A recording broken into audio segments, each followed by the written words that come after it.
Olá! Bora mergulhar nas decisões mais recentes e importantes do informativo 881 do STJ. São entendimentos que estão, de fato, ajustando as regras em áreas super relevantes do nosso direito. Vamos lá entender o que mudou? A pergunta que vai guiar a nossa conversa é exatamente esta. Como é que o Superior Tribunal de Justiça está redesenhando as fronteiras do direito tributário, do direito do consumidor e também do direito penal? É isso que a gente vai desvendar agora, olhando cada decisão bem de perto.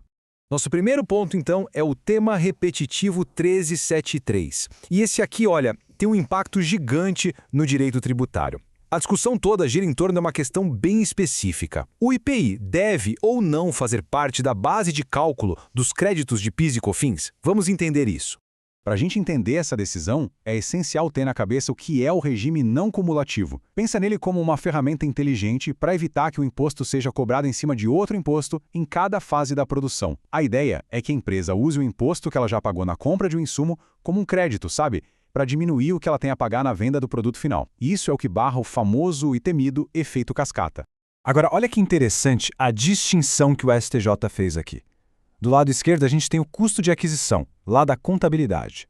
E para a contabilidade da empresa, o IPI que ela não consegue recuperar, sim, entra na conta do produto. Mas, e aqui está o pulo do gato, quando a gente vai para a base de cálculo dos créditos de PIS e COFINS, ali do lado direito, a história muda. O IPI não entra na conta. E por que não? Porque o valor do IPI não foi alvo de PIS e COFINS na etapa anterior da cadeia. A lógica é, se não teve imposto antes, não tem o que creditar agora. Simples assim. E aqui está a tese que colocou um ponto final na discussão. O STJ bateu o martelo. O IPI não recuperável não pode ser usado para gerar créditos de PIS e COFINS. E atenção para um detalhe muito importante. Essa regra vale para as operações feitas depois que a Instrução Normativa da Receita Federal 2121 de 2022 entrou em vigor. Ou seja, tem um marco temporal bem claro para isso. Bom, saindo um pouco do universo tributário, a gente entra agora numa área bem mais sensível, o direito do consumidor. O tema 1365 trata da relação entre os planos de saúde e o tratamento para pessoas com transtorno do espectro autista, o TA. A pergunta que chegou na mesa do STJ foi bem direta. Quando um plano de saúde nega de forma indevida a cobertura de um tratamento para uma pessoa com TEA, o dano moral é automático? Ele é presumido ou precisa ser provado em cada caso? E a resposta da corte foi um sonoro não. A simples recusa por si só não é o bastante para gerar o que a gente chama de dano moral in re ipsa, aquele que não precisa de prova. E essa decisão muda bastante o cenário, porque agora cada caso vai exigir um olhar muito mais cuidadoso para suas particularidades.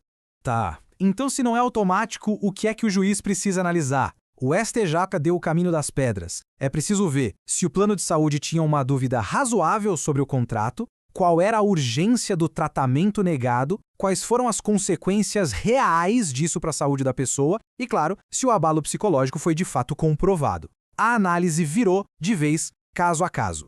E esse ponto ilustra perfeitamente essa nova lógica. No caso específico que deu origem à tese, o dano moral foi sim reconhecido. Mas por quê? Porque não foi uma simples recusa. Foi uma interrupção abrupta do tratamento de uma criança hipervulnerável. Isso causou um dano claro ao seu desenvolvimento. Foram as circunstâncias graves que levaram à condenação. Mudando de assunto de novo, a gente aterrissa agora no direito penal e na execução penal com o tema 1405. É um tema bem técnico, mas super importante. Afinal, como é que funciona a prescrição da pena de multa? Ou seja, depois de quanto tempo o Estado perde o direito de cobrar essa dívida? O ponto de partida do STJ é essencial. A multa penal, mesmo que seja cobrada como uma dívida qualquer, não perde a sua essência. Ela é uma sanção criminal, é uma punição. E é por ser essa figura meio híbrida que a sua execução acaba sendo governada por um mix de leis diferentes, o que sempre gerou uma confusão danada. Essa tabela aqui é ótima, ela organiza tudo e acaba com a bagunça. Vamos lá. Para saber o prazo de prescrição, a gente olha onde? No Código Penal, artigo 114. Agora, e as situações que interrompem a contagem desse prazo, que zeram o cronômetro? Aí a gente tem que pular para o Código Tributário Nacional. Por fim, e as causas que só pausam a contagem? Para isso a gente usa a Lei de Execução Fiscal. É um verdadeiro quebra-cabeça de leis, né? Mas agora, pelo menos, as regras estão bem definidas. E aqui está a tese que amarra tudo. A natureza da multa é penal. Por isso, o prazo de prescrição vem do Código Penal. Mas a sua cobrança, a parte da execução, essa sim, segue as regras da fazenda pública, pegando emprestado as ferramentas do direito tributário para interromper e suspender esse prazo.